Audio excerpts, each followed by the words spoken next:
éternel, car il entend ma voix. Il a penché vers moi son oreille, et je le chanterai toute ma vie.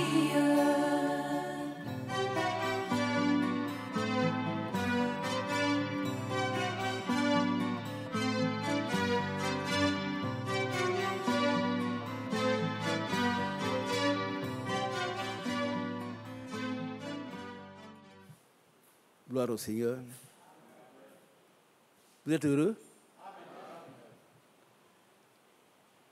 Le psalmiste a dit, je suis heureux. Quand on me dit, allons à la maison, quelle maison?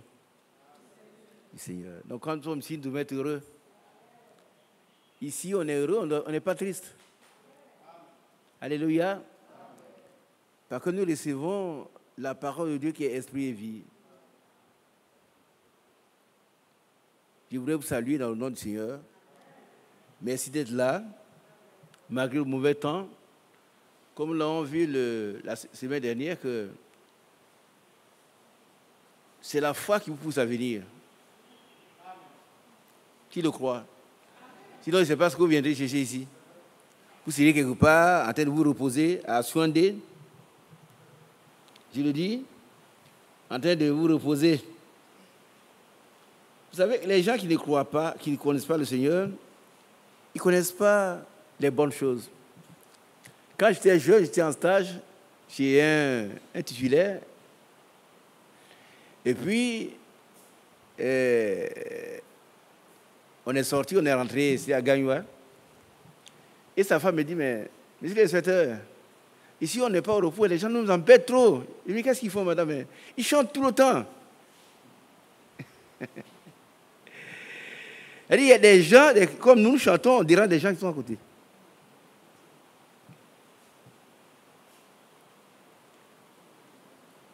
On dira sur le diable. Dites Amen. Un chrétien qui persévère dans la prière, dans le jeûne, le chant, il dira du diable. Mais le diable est tout vaincu. Je vais vous dire une chose. Le frère Laurent a dit une chose très importante que j'ai retenue. Il dit, lorsque vous êtes envoyé quelque part, c'est pour ça qu'il ne faut pas qu'on s'envoie soi-même, il faut qu'on soit envoyé. Quand Dieu vous a parlé, vous devez aller prêcher quelque part. Soyez certain que c'est lui. Il ne faut pas dire, non, moi je vais aller prêcher, on va me voir. Bon. Mais quand vous arrivez, si vous êtes sûr et certain que vous arrivez dans cet endroit, la première personne qui vous rencontre, c'est le diable. Est-ce que vous comprenez un peu? Vous êtes à l'aéroport, là, la première personne qui vous connaître, c'est le diable. D'abord, viens vous tester. Est-ce que c'est un envoyé de Dieu? C'est vrai, pour tous ceux qui sont envoyés, vous savez que c'est vrai. La première personne qui vient vous croiser pour vous saluer, c'est le diable. Vous allez constater que vous devez arriver, mais les choses ne marchent pas. Est-ce que vous devez retourner? Est-ce que ce n'est pas la volonté de Dieu? Mais si vous êtes un envoyé de Dieu, tout terrain que foule au pied vous appartient. Vous allez rester et accomplir la volonté de Dieu. Et si vous n'êtes pas un envoyé de Dieu, alors on apprendra de mauvaises nouvelles.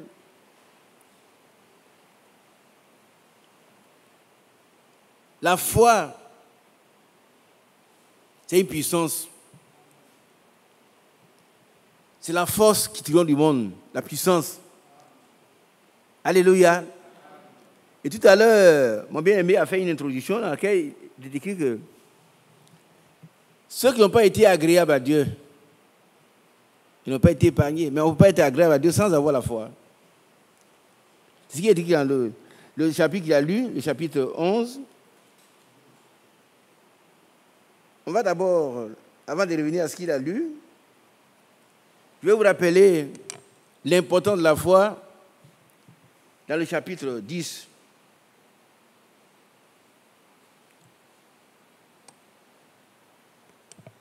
Chapitre 10, verset 35.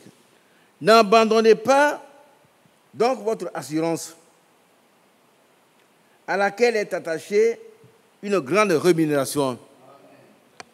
L'assurance, c'est la foi. On est sûr que ce que Dieu dit est vrai. Amen. Tu es sûr.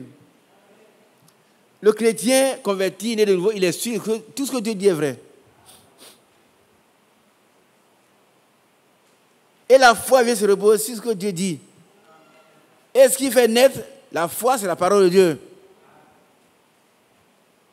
Alléluia. Écoutez-moi bien. Il y a un monsieur, un critiqueur. Il a vu un jeune homme qui mangeait sa pomme. Et ce jeune homme était un chrétien. Ça, je l'ai appris aussi, frère Branham. Et il avait dit à un jeune homme, vous mentez, vous laissez tromper par des illusions. Dieu n'existe pas. Dieu n'existe pas. La foi n'existe pas, le Saint-Esprit n'existe pas. Un jeune homme, hein? Il y a un vieux critiqueur qui vient envoyé par le diable pour séduire le jeune homme. Dieu n'existe pas. Il dit, ah bon, monsieur, c'est vrai? Il dit oui. Alors écoutez-moi bien, mes frères. Alors il pose la question au monsieur, il dit, mais dites-moi, quelle est la saveur de la pomme que je mange?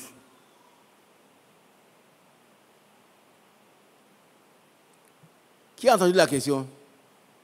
Tu quoi dire? Tu n'as pas entendu? Voilà un vieux critiqueur qui vient tenter un jeune chrétien, un incrédule. Il dit, vous faites croire aux gens que Dieu existe. Mais Dieu n'existe pas. Ce n'est pas vrai. Il n'y a pas de Saint-Esprit, il n'y a pas de foi, il n'y a rien. Qui a compris ça au moins? Le jeune homme lui dit, mais c'est vrai, mais dites-moi un peu, quelle est la saveur de la mangue, de la pomme que je suis en train de manger? C'est le jeune homme qui mange la pomme. Dis-moi la saveur. C'est sucré ou bien c'est amer?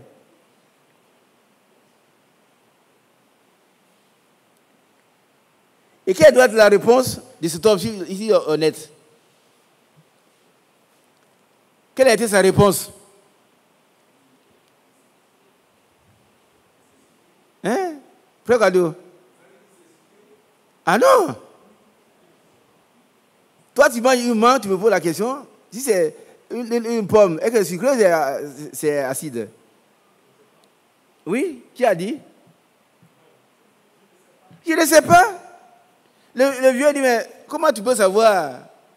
Tout comment il peut savoir si la sucre du mange est sucré? Ah ben, c'est toi qui manges? Il dit, ah, vous avez la réponse à la question. Vous n'avez jamais expérimenté Dieu. On dit Amen. Vous ne savez pas de quoi on parle quand on parle de Saint-Esprit. Moi, je sais. Mais toi, vous ne savez pas. Donc, les gens disent, non, les miracles sont passés. Le Saint-Esprit, c'est une illusion. Parce qu'ils ne l'ont pas expérimenté. Et le monsieur a eu la bouche fermée. C'est vrai. Aujourd'hui, quand on parle de l'enlèvement, le Seigneur se prépare l'église, une église des premiers-nés. Alléluia. Une église sans tache, sans rides. Il se moque de nous. Est-ce que c'est une réalité? Mais c'est une réalité pour ceux qui croient. Eux, ils l'ont expérimenté, ils savent que Dieu existe vraiment. Ils savent de quoi ils parlent. Mais celui qui n'a jamais goûté Dieu, il ne sait pas de quoi nous parlons. Nous ne laissons pas donc séduire, restons dans la parole de Dieu. Et ce qui est certain, que Dieu va nous aider jusqu'au bout. Il va nous aider jusqu'au bout. Il a commencé, il va achever. Il ne fait rien à moitié. Alléluia. Donc la foi, nous devons donc ne pas abandonner notre assurance. C'est la foi à laquelle est attachée une grande rémunération. Bien aimé, tous ceux qui demeurent dans la foi jusqu'au bout, ils sont récompensés. Donc, ils reçoivent une puissance qui triomphe du monde. Peut-être qu'un jour, ceux qui n'ont pas écouté, on a écouté il y a quelques années le sixième sens. Le sixième sens, que le frère Branham appelle encore un super sens. C'est la foi. La foi que Dieu donne et qui transcende de toutes les circonstances. Celui qui n'a pas cette foi, effectivement, il va dire que non, ce que vous dites, ce n'est pas vrai. Mais s'il a déjà goûté, il saura que c'est vrai ce que nous disons. Alléluia. Car vous avez besoin de persévérance. Bien aimé, la foi marche avec la persévérance. La foi, là, elle marche avec la persévérance et le fait de croire. De faire des efforts, un effort ascendant. Ne jamais descendre. C'est pourquoi le Seigneur a dit dans Luc 18 de prier sans cesse. Et il a dit, mais est-ce que quand le Fils de l'homme viendra sur la terre, qu'est-ce qu'il ne va pas trouver? Est-ce qu'il va trouver encore des gens de foi? Il va trouver des gens qui sont fatigués, des gens qui vont en train de pleurer, ils disent, oh Seigneur, oh moi j'ai fait ça, il n'y a rien dedans. C'est pas vrai, hein? Ils n'ont jamais goûté. Quand on a goûté ce qui est Dieu, qui est la parole de Dieu, qui est le Saint-Esprit, nous progressons avec lui. Alléluia. Alors, nous avons besoin de persévérance. La persévérance, c'est la ténacité dans l'effort. On reste accroché à la parole de Dieu. Quelles que soient les circonstances, quelles que soient les épreuves, nous restons accrochés à Dieu. Parce que Dieu a dit, c'est vrai. Parce que tout ce que Dieu dit est vrai. Et on ne laisse pas tromper par les symptômes, mais on regarde à la promesse. Ce que Dieu a dit est vrai. Mais je suis encore malade. Mais ma foi dit que je suis guéri. Ma foi dit que je suis guéri. Alléluia. Alors, frère Branham prend l'exemple de cet homme, cet aveugle. C'était un vendeur de journaux, un aveugle. Et il dit que c'est catholique. Il ne peut pas croire sans voir quelque chose. C'est pourquoi il porte les reliques au cou. Donc, quand il touche, il a dit, ah, lui est là. Et il a prié pour lui, il dit, mais il faut croire que tu es guéri. Mais partout que cet homme passe, il dit, je suis guéri. On dit, mais tu crois que tu es guéri, mais toi, tu es aveugle. Il dit, non. Dieu l'a dit. Dieu l'a dit. Et puis un jour, il était en train de faire ses journées, il dit, venez voir une super édition. Il dit, Dieu m'a guéri. Il dit, toi, tu vois, tu es malade, tu dis, Dieu m'a guéri. Et ses cheveux étaient tellement poussés de la barbe. Et puis un jeune vendeur de journaux l'accompagne chez un coiffeur. Et le coiffeur se moque de lui, comme c'est moque de nous tous les jours. Oh, écoute, il paraît que tu allais voir ce guérisseur. Il aurait prié pour toi. Il dit, oui, je suis allé le voir et il m'a guéri. Immédiatement, il est guéri. Pourquoi? Il a persévéré dans la foi. Il a respecté ce que Dieu a dit. Il s'est cramponné. Il s'est accroché à ce que Dieu a dit. Il a s'est réalisé. Alléluia. Nous devons rester accrochés à ce que Dieu a dit, jusqu'à ce que nous voyons le fruit. Prenez le psaume 123, on va le lire. On va lire le psaume 123. Nous devons rester attachés à ce que Dieu nous dit, jusqu'à ce que Dieu le réalise pour nous. Qui y a avec moi? Le psaume 123 est très important. C'est une description de la persévérance. Amen. Qui y a avec moi là-bas? Bon, donnez le micro à mon frère qui est au fond. Psaume 123. Lisons ensemble. C'est un conseil que Dieu nous donne. Nous devons rester accrochés à la foi, à la demande que nous faisons au Seigneur, jusqu'à ce que Dieu réponde. On a vu ce cas, l'aveugle est guéri. Il a confessé sa guérison. Attends, mon frère. D'abord, qu'est-ce qu'il a fait? Il a confessé d'abord sa guérison. Est-ce que vous comprenez? Il a dit ce que la Bible dit, sans voir le résultat. C'est ça la foi. Jusqu'à ce qu'il soit guéri. Quand on prie pour toi, sache que Dieu a déjà fait son travail. Amen. Et toi-même, si tu n'as pas encore vu l'effet, reste accroché à ce que Dieu a dit. Oh, Dieu ne peut mentir. Comme Abraham est resté accroché à la parole de Dieu, jusqu'à ce qu'il obtienne l'effet de la persévérance. Donc, allons-y, mon frère. Psaume 123, Cantique des gris. Je lève mes yeux vers toi, qui sièges dans les cieux. Le verset 2. Voici, comme les yeux des serviteurs sont fixés sur la main de leur maître, et les yeux de la servante sur la main de sa maîtresse. Ainsi, nos yeux se tournent vers l'Éternel, notre Dieu. On dit Amen. Amen. Ça veut dire quoi? Nous sommes des chrétiens, des hommes de foi, nous avons des besoins. Il faut regarder à Dieu jusqu'à ce que Dieu donne la solution. On ne prie pas, on dit frère, j'ai trop prié, tu n'as pas prié du tout. Tu dois prier jusqu'à ce que le Seigneur dise oui, tiens la chose. Amen. C'est la foi, la persévérance. Allons-y. Ainsi, nos yeux se tournent vers l'Éternel, notre Dieu, Amen. Jusqu'à ce qu'il ait pitié de nous. Amen. Amen. Amen. Amen. Et Amen. Qui peut le faire? Qui veut tourner ses yeux vers l'Éternel? Jusqu'à ce qu'il ait pitié. Amen. Je vais vous faire une remarque. Pas jusqu'à ce que nous méritions. Hein. Nous n'en avons rien mérité. On va crier jusqu'à ce que Dieu dise, tiens par pitié.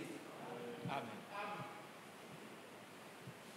C'est la persévérance. Hein. Nous devons rester accrochés, cramponnés à ce que Dieu a dit.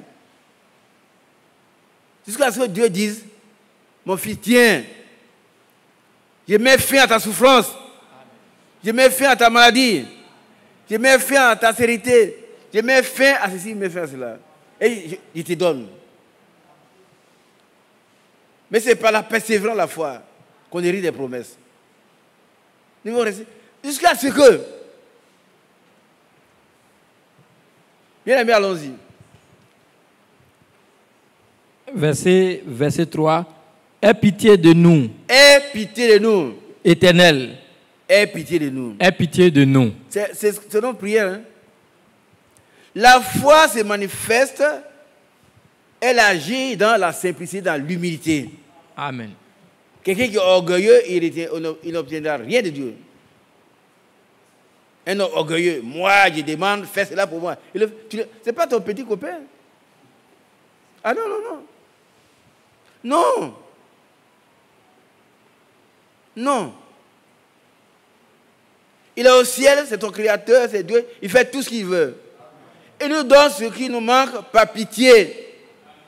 Nous devons profiter de sa miséricorde. Nous n'appelons jamais le jugement de Dieu. Qui sait que Élie en a fait les frères? Les sacrificateurs. Les enfants sont des enfants mal élevés. Quand on lui a parlé, il dit bon, il est Dieu, qu'il fasse ce qu'il veut. Ils sont tous morts. Ils sont tous morts. Ce n'est pas le prophète, c'est le sacrificateur Élie. Quand Dieu te répond quelque chose, jette-toi à terre. Il a compris. Jette-toi à terre, pleure. Vous pas dire, Seigneur, bon, fais ce que tu veux. Ah non. Ne cherchons pas que Dieu exerce sa justice sur nous, mais plutôt sa miséricorde, sa compassion, son pardon.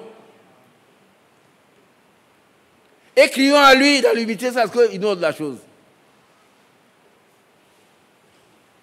Qui a une situation difficile cet après-midi? Dieu répond. Amen. Mais toi, tu sois accroché à sa parole. Amen. Cramponné. Vous connaissez les crampons des joueurs.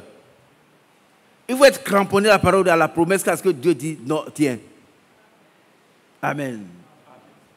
Tous ceux qui l'ont fait, ils ont été satisfaits. On ne va pas lire Hébreux chapitre 11, vous allez voir tous les héros de la foi sont les gens qui sont restés attachés à ce que Dieu a dit. Sans s'en détourner ce que Dieu le donne, ce qui leur manquait. Bien, continuons. Car nous sommes assez rassasiés de mépris.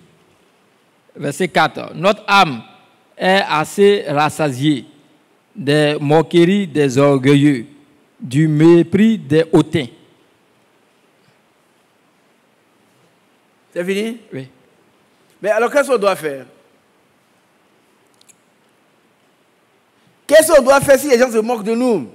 Des chrétiens qui n'ont rien, ils font ça, ça ne marche pas. Qu'est-ce qu'on doit faire? Acré.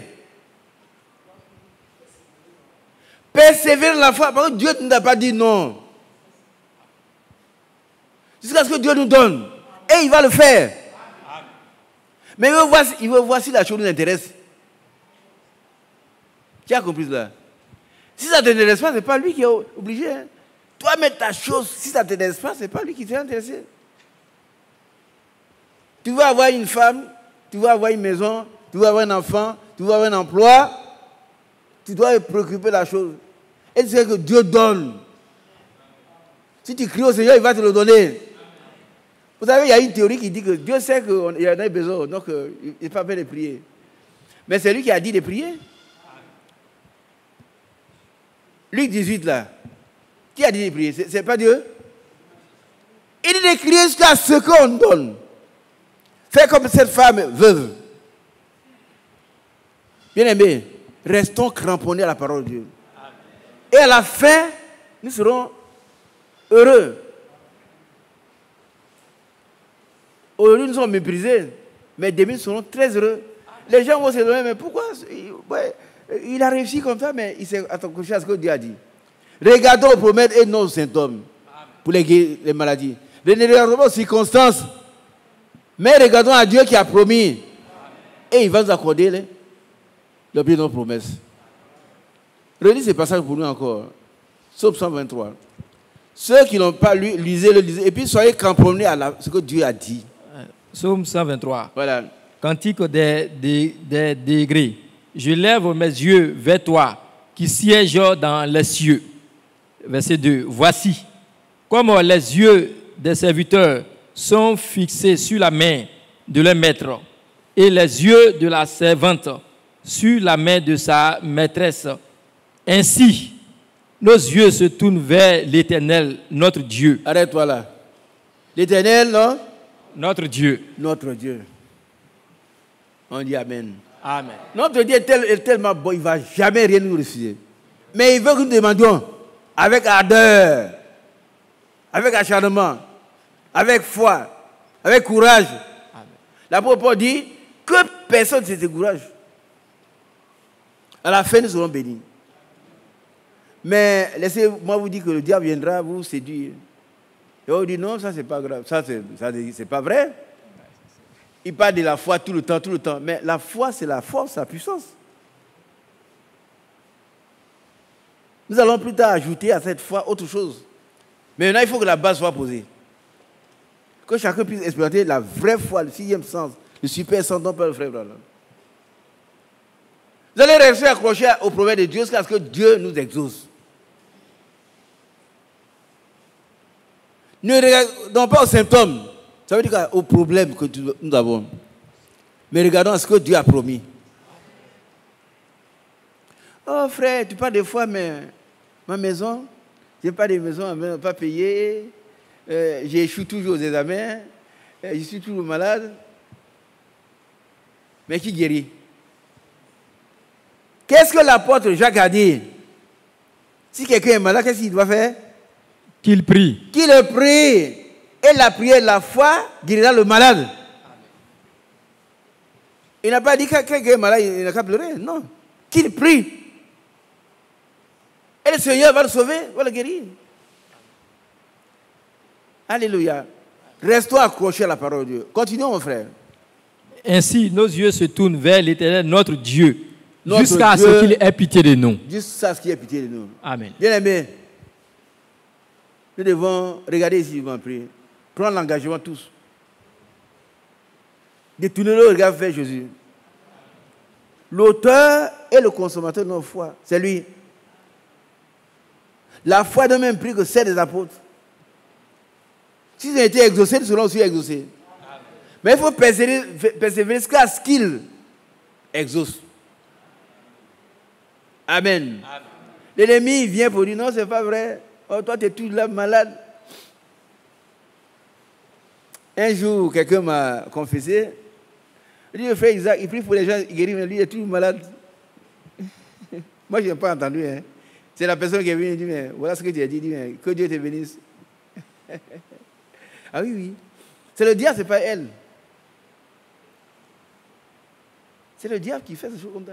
Alors, il va dire, Seigneur, moi, non. Notre Dieu est bon. La foi se manifeste dans l'amour. On dit Amen. Amen.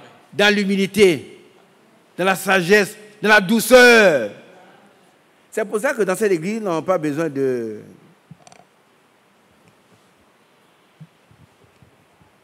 quelqu'un qui vient gouverner. Qui en a besoin? Tu en as besoin? Non. On a besoin de l'Esprit de Dieu. On a besoin de la douceur du Saint-Esprit. On a besoin de la puissance de Dieu. Quelqu'un est malade, qu'il appelle les anciens, qu'il prie. Quand les anciens vont prier, il va être guéri. C'est de ça qu'il faut.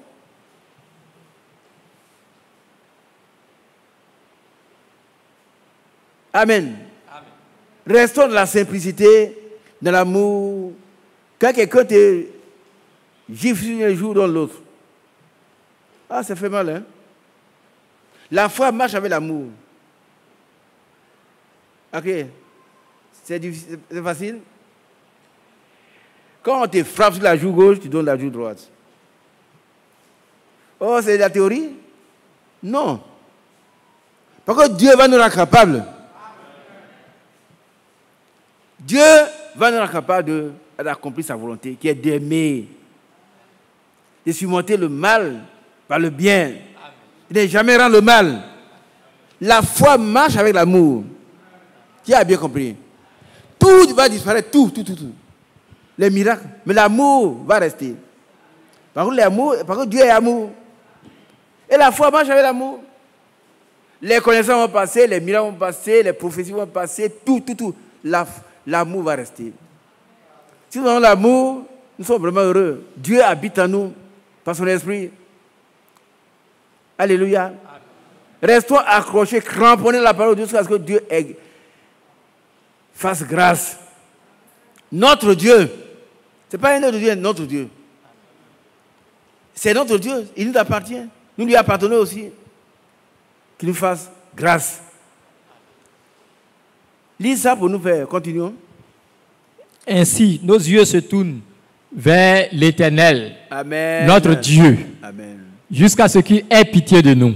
Arrête-toi là. Jusqu'à quel moment? Jusqu'à ce qu'il ait pitié de nous. C'est quand? Jusqu'à ce qu'il ait pitié. C'est quand? À quel moment? C'est lorsque nous recevons la chose que nous lui avons demandée. Voilà. Qui a compris, mes enfants? On reste accrochés. Nous tous, hein? Moi et vous. Jusqu'à ce que Dieu ait pitié de nous. Parce que Dieu ne veut pas mentir.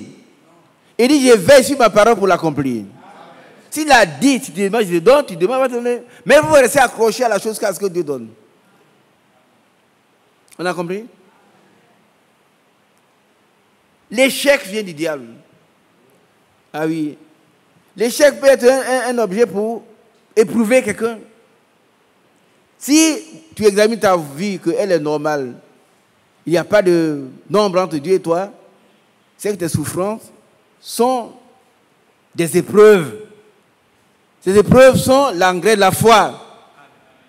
Alléluia.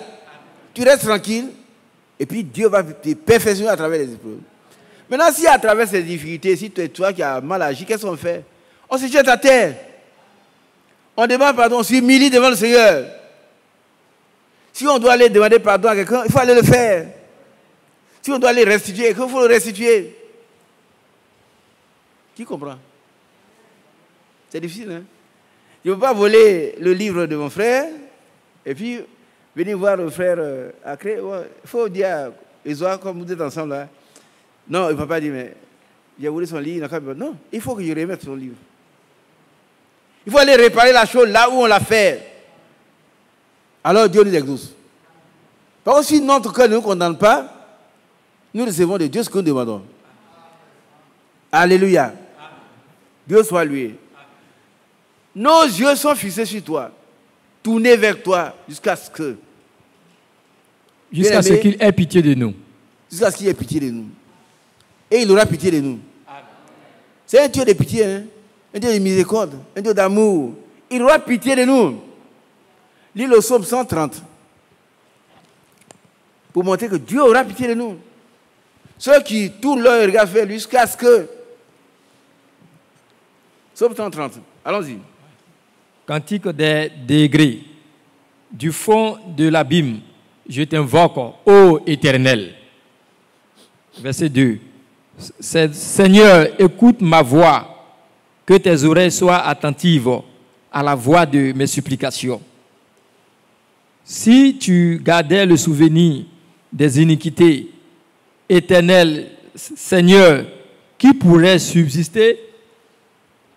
Qui pourrait le faire ici? Moi, je ne peux pas. Mais il est bon. Il pardonne les iniquités, il les jette dans la main de l'oubli. Amen. Il ne s'en souvient plus jamais. Amen. Et chaque fois que nous faisons de nouveaux péchés, les nouvelles faiblesses, il nous pardonne. Quand on se repent. Quand on a mal fait, on se repent. On demande pardon et puis Dieu nous pardonne. Alléluia. Continuons, frère. Mais le pardon se trouve auprès de toi, afin qu'on te craigne. Verset 5. J'espère en l'Éternel, mon âme espère, et j'attends sa promesse. Et j'attends sa promesse. Qui attend sa promesse? On attend sa promesse. Il va nous donner, il va nous accorder. Nous attendons.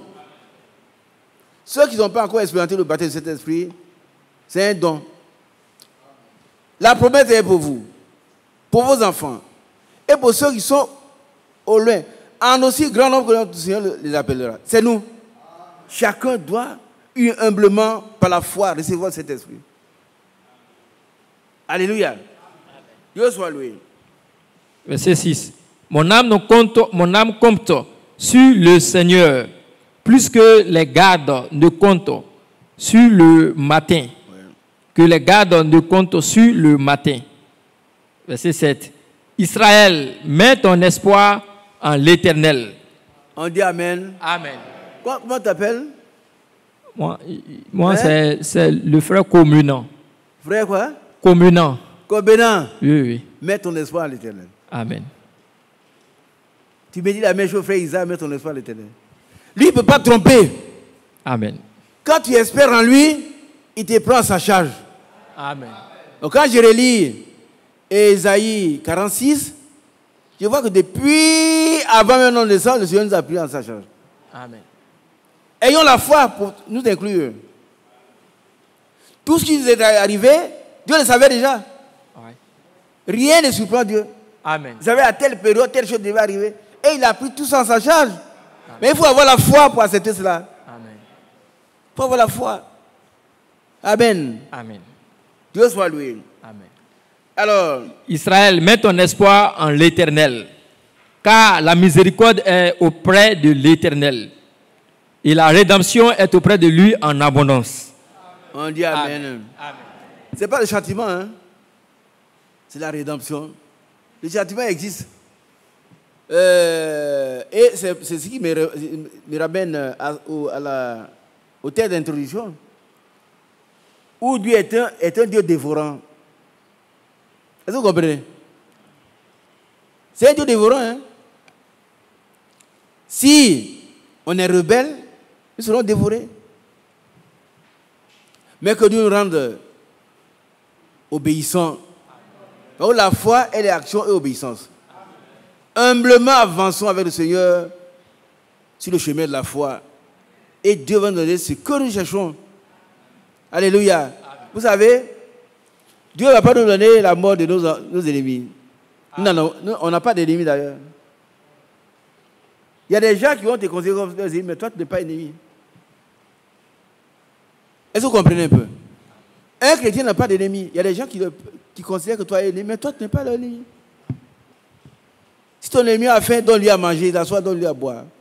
Mais ils ne sont pas tes ennemis. Eux, ils le font, mais s'ils sont sur la route, tu vas les aider. Tu dois pouvoir les aider si tu peux. Amen. Amen. Mon frère Combien, sois toi, Dieu te bénisse. Alors, je reviens ici. Si tu lis avec moi, il faut prendre Hébreux chapitre 10, là. On va terminer, puis je vais dire quelques mots, et puis je vais arrêter. Hébreux 10, oui. À partir du verset 36, 37, 38, 39. Hébreux 10, ouais. Verset 36.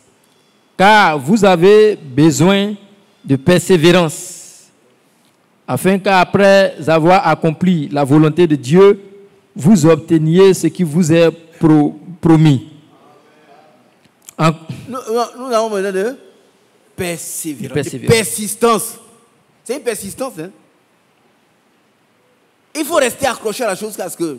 Amen. Vous savez, bien aimé, regardez ici. Si vous saviez combien les gens sont persévérants dans le monde, c'est pourquoi la Bible dit que les enfants du monde sont plus sages. Des choses inutiles. Ah oui, il y en a qui donnent toute leur vie à telle idéologie. Il n'y a rien dedans. Il n'y a rien dedans. Hein? Qu'est-ce qu'on va dire? On va leur donner des certificats à titre posthume. Quand il est mort, on prend le cercueil, on dit voilà, il était très bien avec nous. Alors maintenant, on met un chapeau sur son... Ça sert à quoi? Et ça, il va consacrer toute ta vie. Mais nous, quand il s'agit de ce qui est important, la foi en Dieu, le baptême de cet esprit, Seigneur, on dit, mais ce n'est pas nécessaire, c'est pas facultatif, c'est une obligation. Dieu a dit, et c'est vrai, il a dit que j'aurai cet esprit, il va me l'accorder. Et cette foi-là me permettra de posséder toutes les portes de mes ennemis. Alléluia. Frère, la foi dont on parle, c'est quelque chose de très important. Regardez un Pierre. On a mis Pierre en prison. On doit le tuer le lendemain, comme on a tué Jacques. Tu crois? Alors, chez Jean-Marc, à la maison, il n'était pas en train de pleurer. Qu'est-ce qu'il faisait? Qu'est-ce que l'église faisait chez Jean-Marc? L'église était en train de pleurer. Non, Pierre va tuer, on a tué Jacques, on va tuer. Non. Ça, c'est notre attitude à nous. Frère, tu vois, ça ne va pas. Vraiment, ça va pas. Quand je vais faire, ils sont contre moi. Et puis le diable dit, c'est bien, il faut pleurer. Mais ils étaient là-bas, qu'est-ce qu'ils faisaient? Ils persévéraient dans quoi? De la prière. Et Dieu est intervenu. Quand on les persévère, Dieu intervient toujours. Si quelqu'un dit de persévérer et puis Dieu n'est pas intervenu, c'est pas Dieu. Le Dieu dont nous parlons, il intervient toujours. Pendant qu'ils étaient en train de prier, Dieu a répondu. Il a envoyé un ange. Pierre était attaché, couché parmi plusieurs soldats. Et l'ange lui dit, lève-toi. Voilà un homme de foi. L'un des obstacles à la foi, c'est notre raisonnement. Et là, il s'est levé et dit, mais écoute, Jacques, tu vois que je suis attaché, tu viens m'ennuyer, demain tu dois mourir. Laisse-moi dormir au moins. Non. Quand l'ange lui a dit, lève-toi, qu'est-ce qu'il a fait? Immédiatement. Et qu'est-ce que les chaînes ont fait? Mon frère, ce soir, si tu te lèves, les chaînes sont brisées. Dieu te dit, lève-toi. Tous tes problèmes vont tomber, tes chaînes vont être brisées. Il s'est levé. Hein? Et puis les chaînes sont brisées. Il dit, suis-moi. Il a suivi. Il n'a même pas demandé, qui es-tu? La foi, c'est une audace qui nous pousse à sauter dans l'inconnu. Alléluia. Il a suivi l'inconnu. Et il n'a pas dit, mais tu me fais sortir là, mais la porte, là, elle est métallique, elle est fermée. Comment tu vas faire? Avec Dieu, on demandera comment. Dieu a dit, je crois. Amen. C'est ça la foi. Et quand ils sont arrivés à la porte, la porte s'est ouverte seule. Alléluia. Dites Amen. Amen. Je n'ai pas entendu. Je Amen. n'ai pas entendu. Amen. Vous savez, il y a une centaine de vérités au moins que la Bible connaissait avant nos grands inventeurs. Aujourd'hui, quand on arrive dans une maison, on dit c'est une maison, dernier cri. Tu appuies sur le seuil et puis la porte s'ouvre. Tu as fait ça déjà? Amen. Qui voit maintenant? Quand ils sont arrivés, la porte est ouverte. Partout où le croyant arrive, les portes fermées vont s'ouvrir. À moins que vous n'ayez pas la foi. Ah oui, oui. On dit on ne prend pas les gens, on prend seulement une seule personne, mais la seule personne est toi. Amen. Mais c'est le raisonnement qui nous dit, oh frère Isaac, on a prié, mais on dit que cette année on ne prend pas quelqu'un. Ah, mais qui t'a dit ça? Qui t'a dit on ne prend pas quelqu'un? Est-ce que c'est Dieu qui t'a parlé? Non, ce n'est pas Dieu. C'est le Dieu, ton Dieu là. On dit l'Éternel notre Dieu. C'est lui qui a le dernier mot pour toi. S'il y a une personne, c'est toi. Amen. Maintenant, ils ont inventé ça, tu arrives au seuil, ça s'ouvre. Ça, c'est déjà, autant de pierres, ça s'est fait. Ça s'est fait déjà. Alléluia. Amen. Que Dieu soit loué. Amen. Et puis, il va frapper à la porte, et il y a une femme tellement heureuse, mais manque de foi aussi. Elle dit, ah, ouvrez, c'est qui? C'est Pierre. Elle va dire, ah, c'est Pierre. Ils ont dit, non, Pierre, on va le tuer les bébés, c'est peut-être son fantôme. Ouais, les gens qui prient. Ça fait rire. C'est ce qu'on doit faire souvent. Mais Dieu les a exaucés quand même. On dit Amen. Amen. Il dit, mais peut-être c'est son fantôme. Il priait pour la libération de Pierre, on le libère, et Pierre est tenté, c'est la joie. Bien aimés sœurs, bien aimés frères, si nous croyons, les portes doivent s'ouvrir devant nous. Amen. Amen. Nous croyons, nous devons pouvoir nous lever quand Dieu dit lève-toi. Et si nous obéissons par la foi, les chaînes doivent tomber. Nous libérer. Si tu es quelqu'un, tu as des problèmes de santé, des mauvais esprits qui t'enchaînent, crois que Jésus-Christ l'a fait à la croix du Calvaire. Crois. Et tes chaînes vont tomber. Amen. Tes chaînes tomberont. Tu seras libre. Alléluia. Alors, on a lu le verset 36. Verset 37. Oui. Encore un peu de temps. Celui qui doit venir viendra et il ne tardera pas. Qui sait quand il vient? Il y en a qui pensent que le Seigneur est déjà venu. Hein? En 1963, il est déjà venu. Et pourtant, ils sont encore là. Ils sont encore les souffles, sous la pluie, sous le chaud. Le Seigneur va venir, nous allons voir. Alléluia. Et il ne tardera pas. On ne sait pas quand, ça peut être ce soir, ça peut être demain, ça peut être la nuit. Et nous devons être prêts. Et qu'il nous rende prêts. Notre prière de demander au Seigneur, rends-moi prêt. Amen. Tout ce qui n'est pas en ordre là, mets-le en ordre pour moi. Amen. La dernière fois, je vous ai dit que, et c'est vrai, ce que Abraham n'a pas pu faire, Dieu l'a fait. Qui s'en souvient? Dieu lui a dit, sépare-toi de toute ta famille, de ton pays, de tes frères et sœurs. Mais Abraham, un sentimental, il est arrivé avec ses parents, ils sont morts en route. Il est resté son neveu. Et il a dit, mais je suis à l'étranger, si j'ai un neveu, il dit, Jacques, viens, Jacques, ah, tonton, j'y arrive. Celui-là, il faut que je le laisse avec moi. Mais Dieu a dit qu'il faut te séparer de tout. Il existe une séparation totale. Et alors Dieu va provoquer la séparation. On dit Amen. Je n'ai pas entendu. Amen. Dieu va séparer de toi ce que tu maintiens fermement collé à toi là. Il va le faire lui-même. Je suis en train de prier pour un parent, tu vois. Ah oui. Je prie pour un parent à moi qui ne voit pas clair. Hein? Il fait quelque chose qui n'est pas juste. Et quand on lui parle, il raisonne. Mais Dieu va lui faire la séparation. Ce qu'il aime, là, Dieu va enlever. Et il sera libre. Il sera libre. Et alors Dieu a créé la séparation. Comment? Il a enrichi les deux. Et les bergers ont commencé à faire par là. Alors Abraham a dit, voilà, ce qu'il ne pouvait pas faire avant, il dit, mon frère, viens, nous sommes des frères. Le pays est grand. Séparons-nous. Dites Amen. C'est le mot.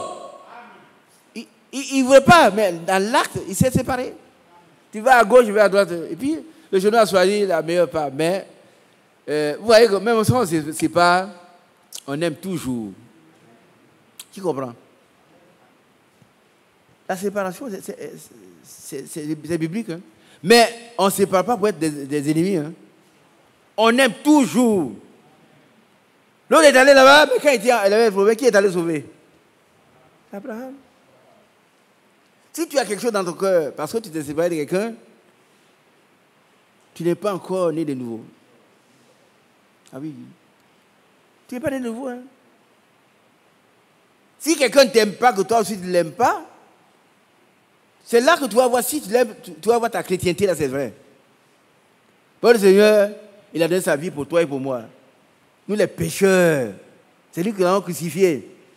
Et frère a prêché sur, j'accuse cette génération de crucifier Christ. Alléluia. Nous devons rester accrochés à Dieu et être des gens capables de pardonner, d'aimer ceux qui nous haïssent, de faire du bien à ceux qui nous font du mal. Et Dieu va nous donner la capacité. Vous n'êtes pas d'accord? Nous devons vouloir le faire et puis Dieu va nous rendre capable. Je ne vais pas réussir tout. Vous avez tous ces. Je ne vais pas vous introduire aujourd'hui. Peut-être demain. Il y a des principes dans la Bible. Dieu va nous rendre capable, il y a des passages. Dieu a enterré tous nos péchés, il y a des passages. Dieu, tout est dans la Bible. Aujourd'hui, si tu pêches encore, Dieu ne tue pas, mais il faut te confesser, te repentir, il te pardonne. Amen. Maintenant, pourquoi les pécheurs ne sont pas pardonnés? Parce que ce sont les pécheurs. C'est leur nature. Les pécheurs, c'est un pécheur. Ce n'est pas un fils de Dieu. Un fils de Dieu tombe dans le péché, 7 fois, il se relève 7 fois.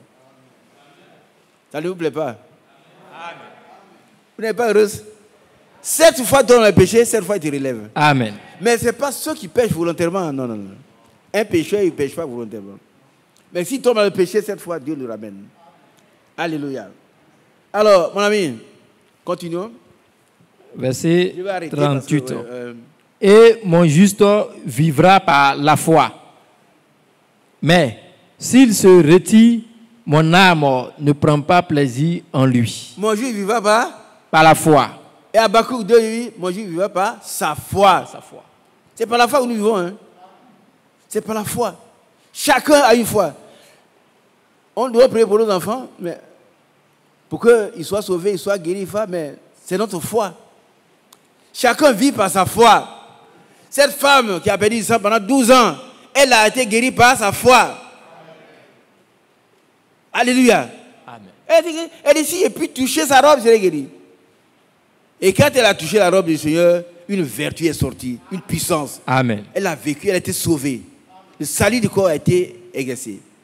Dieu soit loué. Amen. Mon Dieu vivra par la foi. Amen. Continuons. Verset 39. Nous ne sommes pas de ceux qui se retirent pour se perdre. Alléluia. Amen. Redis ça pour nous. Nous ne sommes pas de ceux qui se retirent pour se perdre. Qui est de ceux qui se retirent pour se perdre? Qui n'est pas de ceux-là? Nous, on reste dans la parole de Dieu.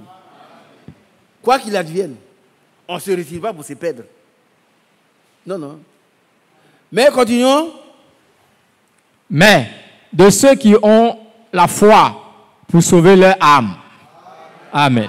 Ils ont la foi pour sauver leur âme. Alors tu reviens par exemple au chapitre 12, dont le frère a parlé tout à l'heure. Ceux qui n'ont pas la foi, ils ne seront pas agréables à Dieu. Et on lit chapitre 12, verset 26, 27, 26, 28, 29. Hébreux 12, 27.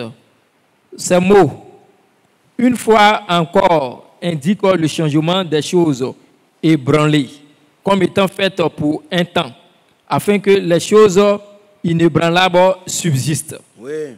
Verset 28.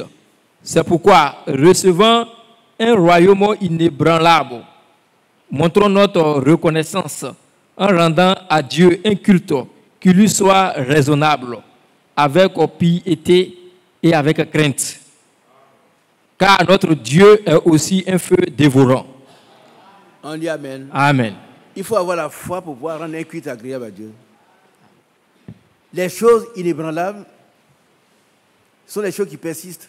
C'est l'amour, c'est le Saint-Esprit, c'est Dieu lui-même. Toutes les choses vont passer. Vous savez, tout ce que vous voyez aujourd'hui, on parle d'un tel, on parle d'ici. Ces choses ont déjà eu lieu. Hein? Lisez dans l'Ecclésiaste, il n'y a rien de nouveau sur la terre. Ne courons pas après ces choses. Parce que celui qui est ami du monde, il devient ennemi d'eux, il se fait ennemi de Dieu. N'aimons pas le monde ni les choses qui sont dans le monde. Restons tout entiers à Dieu. Par contre, Dieu est un feu dévorant, c'est aussi un feu, un Dieu jaloux. Que la gloire lui revienne. Amen. Alléluia. Amen. Alors, nous revenons à notre Hébreux chapitre 11, et puis il arrête.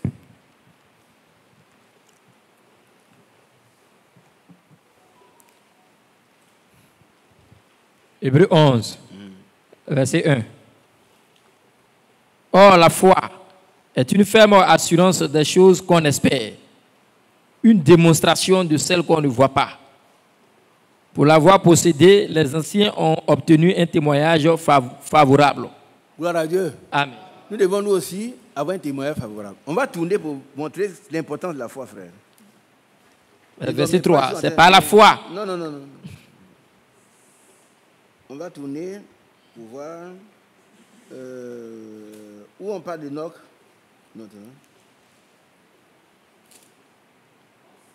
Hein? Oui. Je ne vais pas aller loin, hein? Mais on parle d'Enoch ici. Nous voulons tous être enlevés. Hein? Mais nous devons avoir quelque chose de très important. Allons-y. 5, Hébreux 11, 5. C'est par la foi qu'Enoch fut enlevé, pour qu'il ne voie point la mort.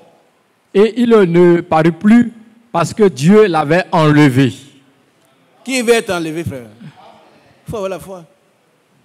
Ce n'est pas une croyance simple, hein, comme le diable. Le diable aussi croit, mais il n'a pas la foi. Le diable croit, il n'a pas la foi. Hein. Quand Judas croyait aussi, mais il n'avait pas la foi. Ici, il s'agit de la vraie foi qu'Enoch a eue. La foi en Dieu. Continuons. Et il ne parut plus parce que Dieu l'avait enlevé. Amen. Car avant son enlèvement, il avait reçu le témoignage qu'il était agréable à Dieu. Amen. Bien aimé, regardez ici, j'ai fini. Regardez. Qui veut être enlevé? On doit avoir la foi et on doit avoir un témoignage.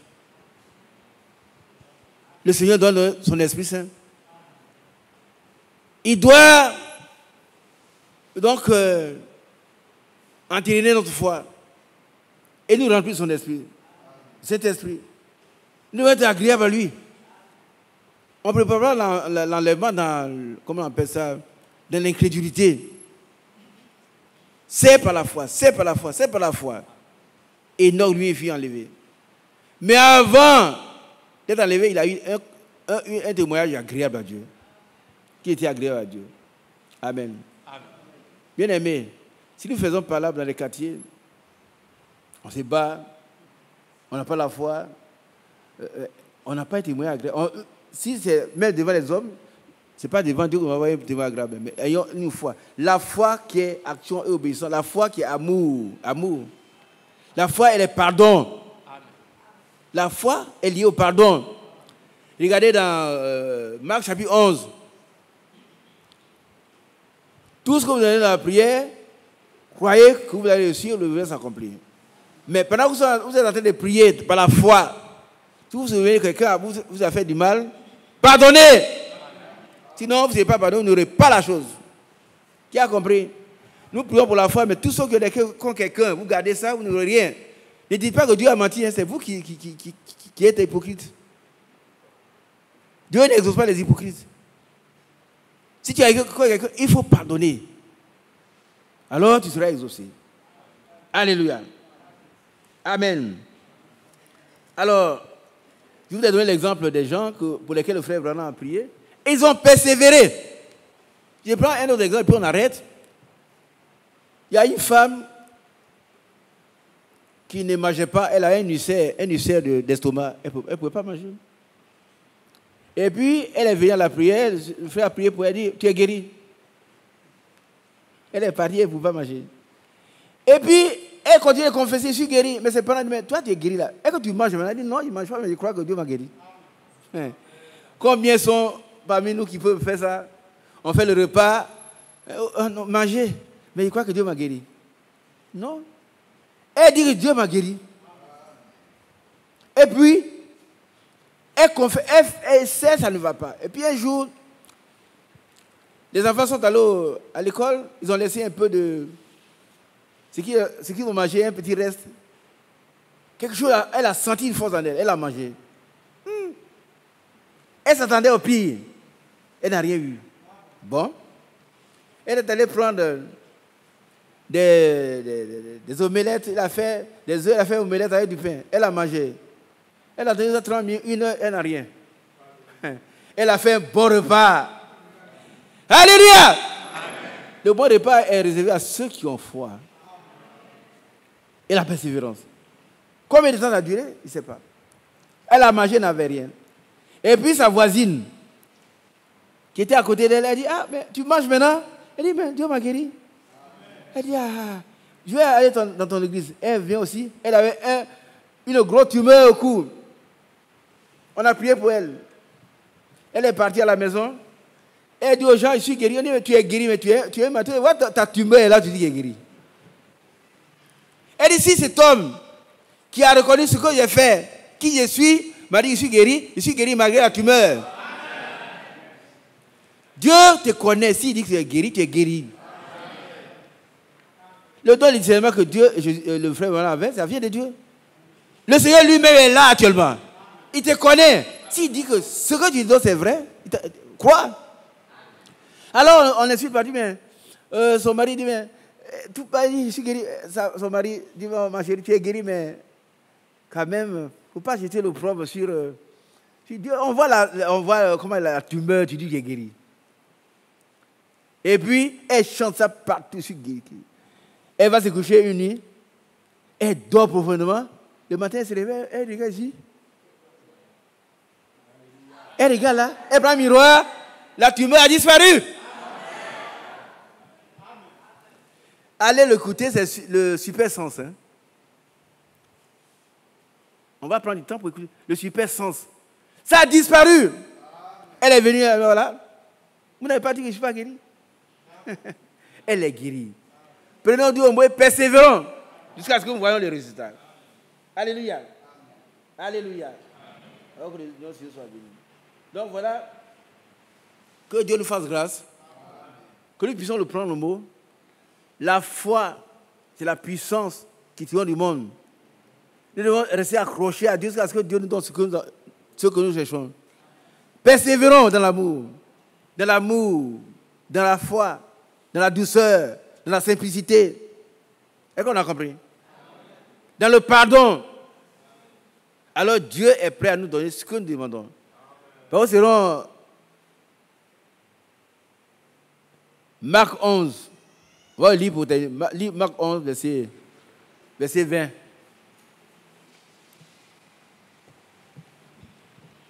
Marc 11, 20.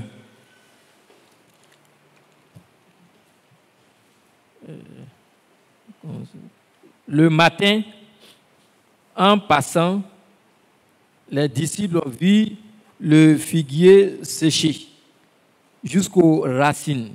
Voilà, qu'est-ce que le frère m'a dit là? Il dit que quand le Seigneur a maudit le figuier est resté là toute la journée.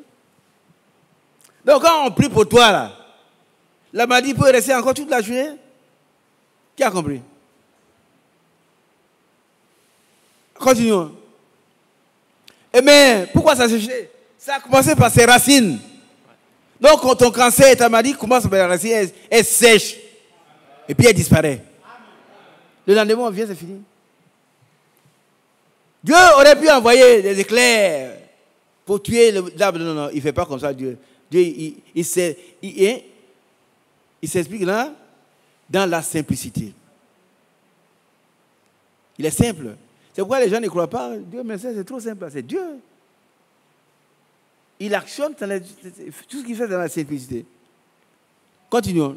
Pierre, se rappelant de ce qui s'était passé. Il n'y a pas de deux. Hein. Je reprends. Pierre, se rappelant de ce qui s'était... Non, il n'y a pas de deux. On ne dit pas se rappelant de. Il n'y a pas de deux là-bas. Oui. Pierre, se rappelant ce qui s'était passé, voilà, dit à Jésus, Rabbi, regarde le figuier que tu as maudit à sécher. Amen. Amen. Toutes les maladies que le Seigneur a vaincues à la croix vont sécher. Nous allons être libérés tous. Nos problèmes prendront fin si nous restons attachés à la parole de Dieu. Continuons. Jésus prit la parole et leur dit, ayez foi en Dieu. Amen. Continuons. Je vous le dis en vérité, si quelqu'un dit à cette montagne, ôte-toi de là et jette-toi dans la mer, et s'il ne doute point en son cœur, mais croit que ce qu'il dit arrive, il le verra s'accomplir. Amen. Je crois que c'est nous. Hein. Quelqu'un là, c'est toi, c'est moi. Disons avec foi, et la montagne des problèmes va disparaître. Mais l'autre condition vient. Allons-y. C'est pourquoi je vous dis, tout ce que vous demanderez en priant, croyez que vous l'avez reçu et vous le verrez s'accomplir. Amen. C'est pas fini. Et lorsque vous êtes debout, faisant votre prière, si vous avez quelque chose contre quelqu'un, pardonnez, afin que votre Père qui est dans les cieux vous pardonne aussi vos offenses. Amen. C'est tout. Mais si vous ne pardonnez pas, votre Père qui est dans les cieux ne vous pardonnera pas non plus vos offenses. Et quelles sont les conséquences? Vous ne serez pas exaucé. Est-ce qu'on a compris? Si dans ton cœur tu as quelqu'un, tu ne seras pas exaucé. Il faut pardonner. Que le nom de Dieu soit loué. Frère, venez prendre votre place.